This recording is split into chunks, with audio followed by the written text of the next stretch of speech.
I miss being courted. And now these days, being courted doesn't exist. A guy will like my Instagram story. I will see him in person and he'll say, well, like you knew I was checking you out. I liked your story. I'm like, that's the standard now. Why aren't men courting anymore? And why are they just like assuming that you can like a tweet, like an Instagram story, and then boom, this is going to start or anything. It's so great. Yeah. So there's two reasons here. Number one, you don't want men to court you. You want men who are attractive to you to court you. Right. You don't want, like most women say, this is very confusing to men. And I ask any of the ladies who are watching this, if you could just change your language a little bit. You don't want a man to buy you flowers. You want a man you're attracted to buy you flowers. You don't want a man to be vulnerable to you. You want a man you're attracted to be vulnerable to you. When women leave out that little bit of context, what happens is you start getting these weird approaches from men that you're not attracted to. And then the men that you are attracted to, unfortunately in this situation, remember I said the top 20% of men are getting 83% of the right swipes on dating apps. Those men that you are attracted to, they get so much attention from other women, one. And two, the other issue is this. One of the biggest things for men that they have a problem with, like if you ask most men, it's like, would you wait for the second, third, fourth, fifth date to have sex with a girl? Most guys would say yes, but they wouldn't say yes if the previous guy she dated had sex with her on the first date. And so there's a lot of guys out there that are getting to this point where like, okay, I'm courting her, but she fucked Brock the bartender last week that she just met. We don't like, that's not something that's feasible. Maybe you want to call it jealousy or immaturity, or more properly, an evolutionary adaptation. Well, that's something that happens. And so because men are afraid of that concept, that's why they don't court. So what's the least perceived effort I can show to show you interest so that maybe we can hook up? A like, a comment, send you a meme. What I found is the happy medium, Jessica, that's absolutely the best. Charity events, going to like group activities together, a big group of you going to the fair together, like big group events with an entire social circle of people. I found those to be much better. That way, if the girl doesn't like the guy, she can just like peel off. It's not that big of a deal.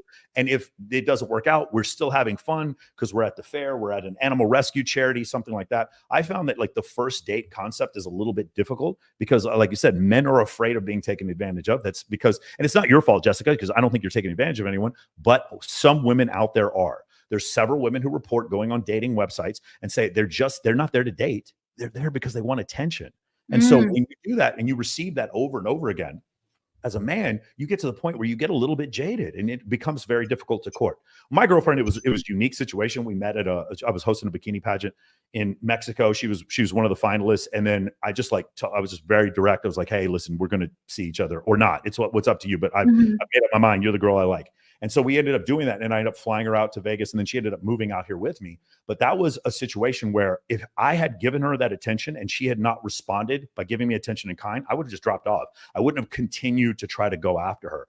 And so that's something that's happened is like, again, the perceived dilemma of choice, because people think that they have more options than they actually do. Then it causes people to not want to do things like court or wait.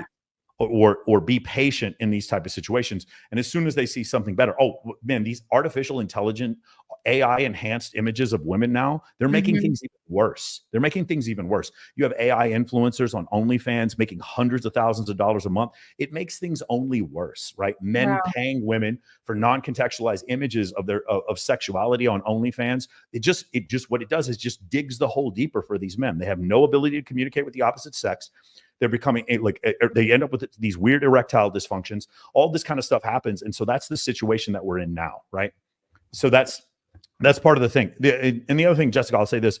You're successful at your job. You're outgoing. You're well-spoken. A lot of guys, the word women use is intimidated. They're not intimidated. I promise you guys.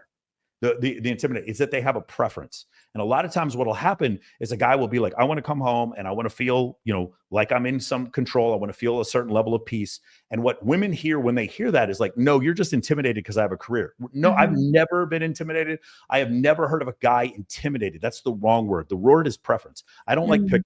For whatever reason, I don't like pickles. Just because I don't like pickles doesn't mean I'm intimidated by pickles. I bought a bed that's very comfortable, a Tempur-Pedic that's very comfortable, because I want to sleep on a comfortable bed. I didn't buy a bed of rocks. And so if I want to date someone who's going to just consistently end up in conflict with me because they're just as alpha as I am, I can have a preference to not be with that person, but that doesn't mean I'm intimidated by them. And I think it's really bad when women give other women the advice that men are intimidated because you have a career, a master's degree, or whatever. It's not that they're intimidated.